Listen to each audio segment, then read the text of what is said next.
pals. This is Big Al. Welcome to Big Al Presents my thoughts on the Munsters, the Rob Zombie film, which reboots the 1960s iconic sitcom Family. I've had a chance to watch the film and wanted to share my thoughts on it. But of course, before I do so, caution, there may be some spoilers ahead. So if you don't want to know anything about the film, stop here and come back after you've seen it. With that being said, the Munsters. The Munsters, of course, are that strange but wonderful family that lives at 1313 Mockingbird Lane, and Rob Zombie has taken it upon himself to reboot this wonderful family and show us something we haven't seen before and answer the questions that have been burning on fans' minds all these decades. How did Herman and Lily meet and fall in love? And how did they end up at 1313 Mockingbird Lane? Well, did Rob Zombie do a good job at showing us that? I don't really think that he did, sadly. I watched this film and oh boy, did I have a hard time getting through it. I will say the biggest question I had going in was, could they find the right actors for the roles?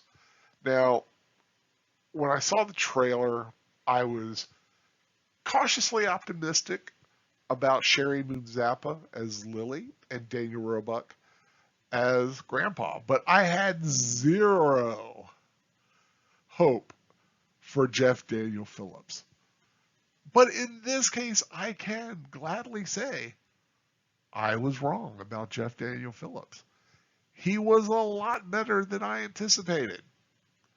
But of course, when you anticipate zero, then even something that is halfway decent kind of becomes a triumph, I guess. Jeff Daniel Phillips, I will say, did a fairly nice homage to Fred Gwynn that made me appreciate Fred Gwynn even more. He did, I think, a decent job for the material he had to work with. And I will say the same for Sherry Moon Zombie and Daniel Roebuck.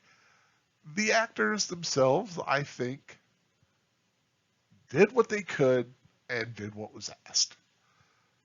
Uh, Sadly, it just didn't help make a super enjoyable film, in my opinion. Now, many of you may disagree. The jokes in this film were old back in the 1960s. And I don't think they've really aged that well. Though there are a few times when I did find myself laughing out loud at the odd bad joke here and there.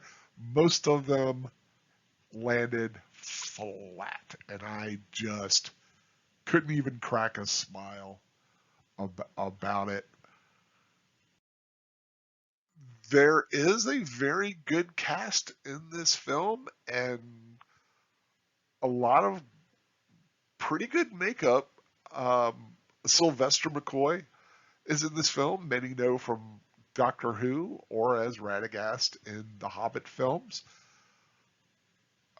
Elvira herself, Cassandra Peterson, not playing Elvira, is in this film. Jorge Garcia from Lost is in this film, as well as some of the surviving cast members giving voiceovers or something like that to make them a part of the film.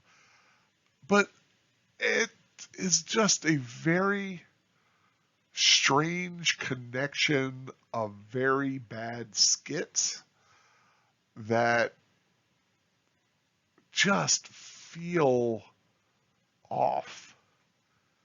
I do appreciate the art design for the film. I think there is a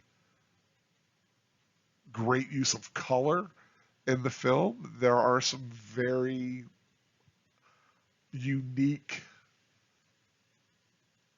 effects that are used when there are certain high emotional outbursts, just strange little graphic backgrounds that appear.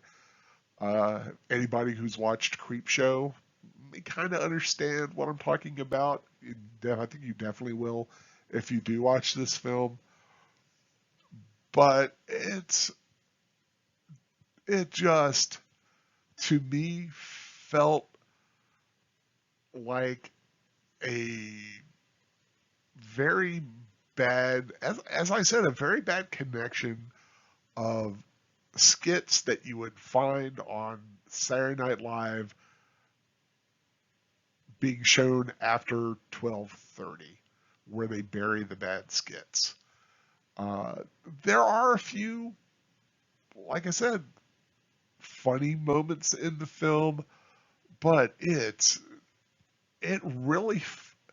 I don't often say this. It felt like a chore to get through this film. Uh, I was hoping that something would come along that would really make it worthwhile. Uh, like I said, though, I enjoyed the art direction. Um, some of the characters are rather unique and a little bit of fun, but the writing is just atrocious, and it it just was a big mess in my opinion. So coming up for a rating for the Munsters was not the easiest. I thought about it. I even, God help me, rewatched the film to see if it was just the mood I was in. No, it really wasn't. It became a chore even more so the second time around. And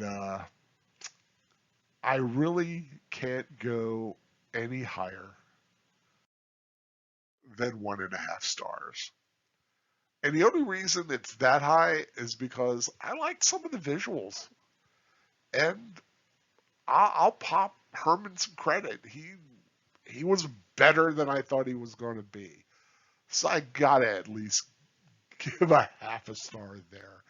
But yeah, 1.5 stars. I just could not find myself enjoying this film, which is, as all of you know, very sad for me because I love to enjoy a film.